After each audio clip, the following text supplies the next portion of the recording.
नीट paper फुटी आणि दिल्लीत विद्यार्थ्यांना करण्यात आलेला लाठीमार या विरोधात वसईत सर्वपक्षीय लोकशाही बचाव मोर्चा काढण्यात आला। भर पावसात काढण्यात आलेल्या या आंदोलनात राजकीय पक्षांच्या नेत्यांसह सामान्य नागरिक आणि विद्यार्थी मोठ्या संख्येने सामील झाले होते।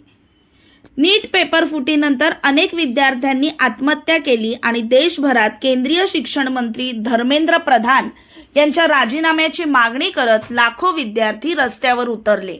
याच पार्श्वभूमीवर वसईतही बुधवारी माणिकपूर ते नवघर बस आगारापर्यंत सर्वपक्षीय लोकशाही बचाव मोर्चा काढण्यात आला। या मोर्चात काँग्रेस, शिवसेना ठाकरे गट, भारतीय कम्युनिस्ट पक्ष, समाजवादी पार्टी, महाराष्ट्र नवनिर्माण सेना, आम आदमी पार्टी आणि बहुजन विकास आघाडी पक्षाचे नेते, कार्यकर्ते मोठ्या संख्येने सहभागी झाले होते। या व्यतिरिक्त या मोर्चात सामाजिक कार्यकर्ते, सामान्य नागरिक आणि महाविद्यालयीन विद्यार्थी असे हजारोंच्या संख्येने नागरिक सहभागी झाले होते। देशाशी गद्दारी करायचं काम मोदी करत आहेत आणि ह्या मोदीला हटवणं हेच आपलं एक कर्तव्य ठरणार आहे। काळाची गरज आहे। भाजपच्या सरकारच्या विरोधात आज वसईमधली सामान्य जनता आणि भाजपच्या विरोधात सर्व पक्ष एकवटलेले आहेत। आघाडीचे, समाजवादी पार्टीचे, आम आदमी पार्टीचे, काँग्रेसचे, या मनसे, महाराष्ट्र नवनिर्माण शिवसेनेचे आणि बाकीचे सर्व सामाजिक संस्था आणि ग्रुपचे सुद्धा तरुण या ठिकाणी उपस्थित आहेत।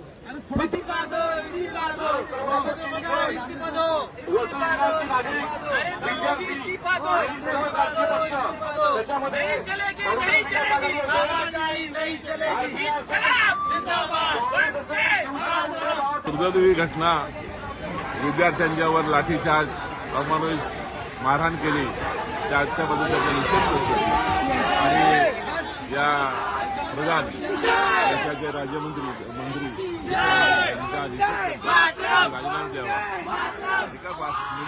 माझं जे दिल्लीला ज्या लहान मुलांवर अत्याचार झालेला आहे आणि मारहाण झालेली ती बरोबर ती मारहाण चुकीची आहे, कारण ते न्यायासाठी लढलेत आणि त्याच्यामुळे 20 मुलं मृत्यू होऊन पडली। त्याला जबाबदार कोण? हे प्रशासन आहे आणि प्रशासन जिथपर्यंत हिमांशू हा राजीनामा देत नाही तिथपर्यंत हे आंदोलन चालूच राहणार। धर्मेंद्र प्रधान इस्तीफा दो प्लीज, और स्टूडेंट्स की जान मत लो। ये तुम्हारा मौका है, ये हमारा मौका है। Please please resign. मुलांच्या हितासाठी इकडे आलो आहोत। मुलांना जस्टिस मिळावं हीच आमची अपेक्षा आहे। 22 मुलांनी आत्महत्या केली आणि त्याला जाब विचारण्यासाठी या सरकारला हे सगळे तरुण रस्त्यावर उतरले असता त्यांच्यावर अमानुषपणे हल्ला झाला, कुत्र्या मांजरासारखं त्याला मारण्यात आलं आणि मला वाटतं हे हुकुमशाही गाडवून मला वाटतं लोकशाहीचा हा नाश झालेला आहे आणि हुकुमशाहीला उडवून देत आहेत। अशा सरकारचा निषेध करण्यासाठी आज आम्ही वसईची जनता रस्त्यावर उतरली।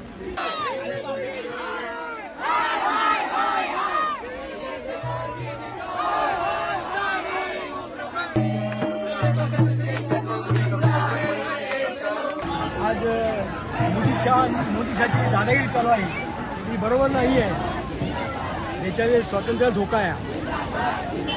आजचं आंदोलन जे आहे हे देशातील जो विद्यार्थी तरुण वर्ग आहे तो नीटच्या परीक्षेचं जे लीक प्रकरण आहे त्याच्यासाठी बसलेला आहे। जर आपण थोडंसं मागे जाऊन बघू तर 2015 मध्ये एकदा पेपर लीक झाला, 2024 मध्ये लीक झाला। आता ही नीटची जी परीक्षा आहे ही वर्षातून एकदाच होते आणि सगळ्या देशात परीक्षा एकदा होते। 24ला पेपर फुटला, आता परत 26ला पेपर फुटला। ज्यांना डॉक्टर व्हायचंय त्यांना ही एकमेव एंट्रन्स परीक्षा आहे, त्यांनी काय करायचं? ते स्वतःच्या हक्कासाठी बसलेले आहेत आणि अशा तरुणांना आपले पंतप्रधान देशद्रोही म्हणतात आणि काल परवा 20 तारीखला त्यांना जो बेदम लाठीचार्ज केला त्याच्या आम्ही निषेधार्थ आज इकडे सगळेजण जमलेलो आहोत। विषय फक्त नीटचाच नाहीये, पण भारतामध्ये खूप सारे प्रॉब्लेम चालू आहे आणि त्यामुळे जो ॲग्रेशन लोकांमध्ये बसून राहिलेला होता तो आता बाहेर आलेला आहे आणि सगळे लोक फक्त नीटचा पेपर नसून सुद्धा बाकीच्या गोष्टींसाठी पण लढा देण्यासाठी पुढे येत आहे आणि माझं म्हणणं आहे की यूथ जास्तीत जास्त बाहेर पडावे, ही हीच वेळ आहे, सगळ्यांनी पुढे यावं। मध्ये सहभागी झालो नाही तर या आंदोलनाचं आयोजन केलं होतं. गेल्या 2 दिवसापूर्वी आम्ही विचार करत होतो की या वसईमध्ये लोकांमध्ये जो तीव्र संताप आणि जो असंतोष आहे, जो राग आहे, तो राग व्यक्त करण्यासाठी आपण सर्वच जण दिल्लीला जाऊ शकत नाहीत. म्हणून आम्ही ठरवलं की सर्वपक्षीय इथे आपण एक निदर्शनं करायची आणि जे काही आम्ही एक 24 तास अगोदर जे काही आंदोलनाची दिशा ठरवली आणि या खरोखरच आंदोलनाला या वसईतील सर्व पक्षांनीच नाही तर सर्वसामान्य लोकांनी सुद्धा मोठ्या प्रमाणामध्ये सहभागी झाले. ज्या पद्धतीने दिल्लीला जो काही विद्यार्थ्यांवर जो अत्याचार झाला, जो लाठीचार्ज झाला, त्याचा निषेध व्यक्त करण्याची जी संधी वसईकरांना मिळाली त्याचा खरोखर पुरेपूर फायदा लोकांनी घेतला.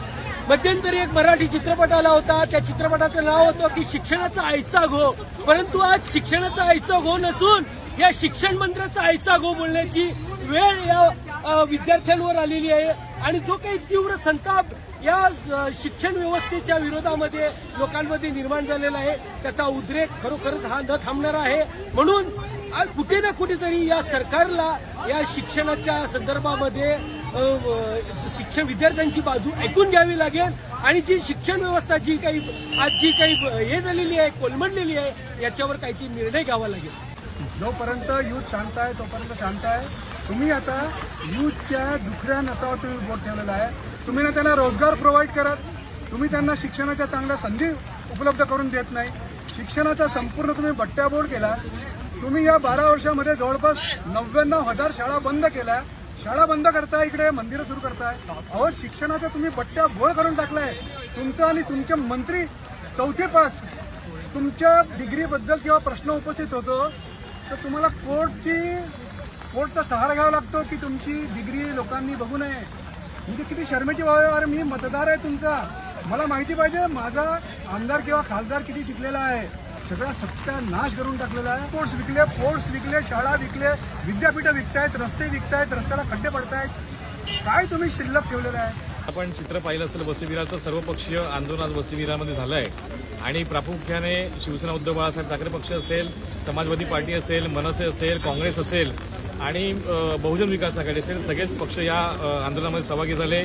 दिल्लीच्या जंतर मंतरवरती जो प्रकार घडला आणि सोनम वांगचूक जे देशाचे शास्त्रज्ञ आहेत त्यांच्यावरती जो अन्याय झाला त्याच्या निषेधार्थ आज वसईविराची जनता रस्त्यावरती उतरलेली आहे. जेणेकरून आज दिल्लीला पोहोचू शकले नाही ती संपूर्ण वसईविराची नागरिक असतील, स्टुडंट असतील, ज्येष्ठ नागरिक असतील आणि सगळी फॅमिली आज वसईविराच्या या रस्त्यावरती उतरून त्यांनी निषेध केलेला आहे. जी गुंडशाही चाललेली आहे, लोकशाहीकडनं आपण कुठेतरी हुकुमशाहीकडे चाललो आहेत का, हे लोकांना हळूहळू करायला लागलंय आणि त्याचा निषेध म्हणून आज रस्त्यावरती लोक उतरली होती.